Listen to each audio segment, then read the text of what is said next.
المزمل يا أيها المزمل يا أيها المزمل يا أيها المزمل اے مرسل اعوذ باللہ من الشیطان الرجیم بسم اللہ الرحمن الرحیم اللہم صلی علی محمد وعلی آل محمد بعدد المزمل والخصائص۔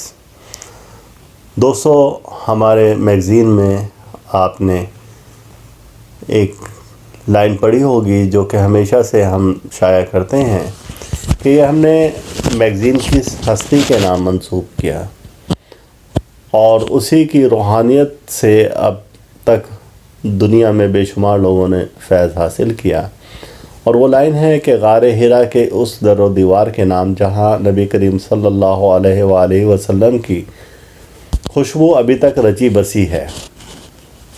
اور یہ حقیقت ہے کہ غار حرا میں ابھی تک نبی کریم صلی اللہ علیہ وآلہ وسلم کی خوشبو رچی بسی ہے۔ جو گئے ہیں انہوں نے اس کا مشاہدہ ضرور کیا ہے۔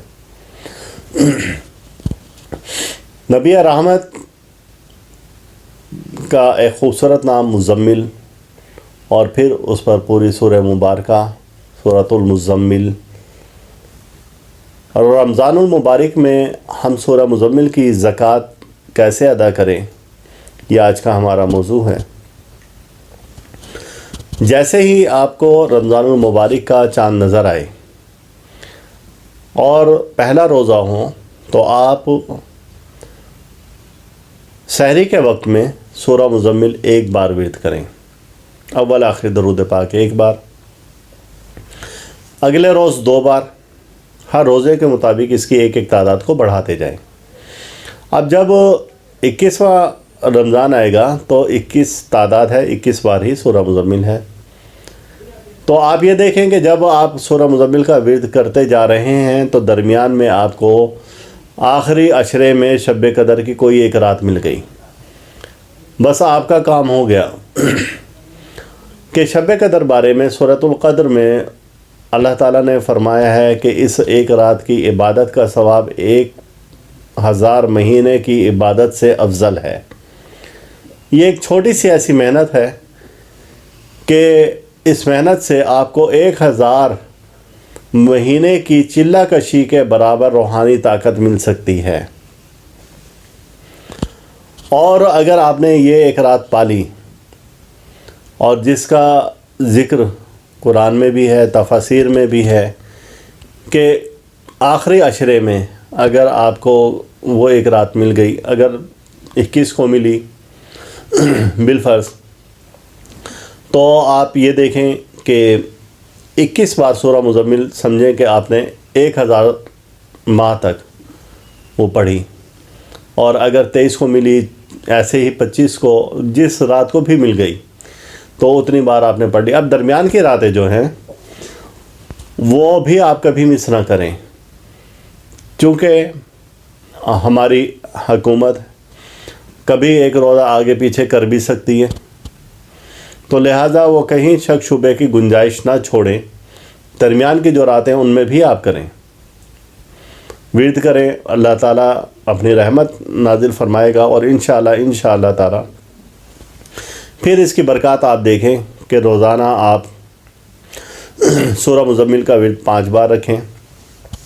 جب بھی کوئی حاجت پیش آئے آپ 5 بار، 11 بار، 21 بار فجر کے ٹائم میں اس کا ورد کریں، اللہ تعالیٰ کے حضور حاجت پیش کریں۔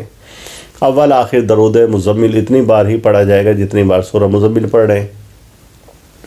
انشاءاللہ تعالیٰ آپ کی آسانی کے لیے غیب سے دروازے کھلیں گے۔ جو لوگ پریشان حال ہیں رزق کی تنگی کی وجہ سے، بچیوں کے رشتوں کی وجہ سے، بندش کی وجہ سے، اور مختلف مشکلات میں گھرے ہوئے، وہ اس وظیفہ کو ضرور کریں۔ حدیث مبارکہ ہے سورہ مزمل کا ورد کرنے والے پر سے اللہ تعالیٰ غربت اور مفلسی ہٹا دیتا ہے۔ تو یہ حدیث مبارکہ آپ کی اور ہماری کی ہوئی بات نہیں ہے۔ اگر آپ خلوص دل سے، خلوص نیت سے سورہ مزمل کا ورد کریں گے، میرا یہ عملی مشاہدہ رہا ہے کہ اللہ تعالیٰ نے رزق کی تنگی ہٹا دی ہے، جس نے بھی ورد کیا ہے اس پر سے اللہ تعالیٰ نے رزق کی تنگی ہٹا دی ہے، مشکلات اور پریشانیاں ختم کر دی ہیں۔ تو لہذا آپ سورہ مزمل اس طریقے سے ورد کریں، اور آپ چینل ضرور سبسکرائب کریں، ویڈیو زیادہ سے زیادہ شیئر کریں۔ اللہ تعالی ہمارا روحانی مزاج ایسے ہی برقرار رکھے۔ اللہ حافظ۔ يا أيها المزمل يا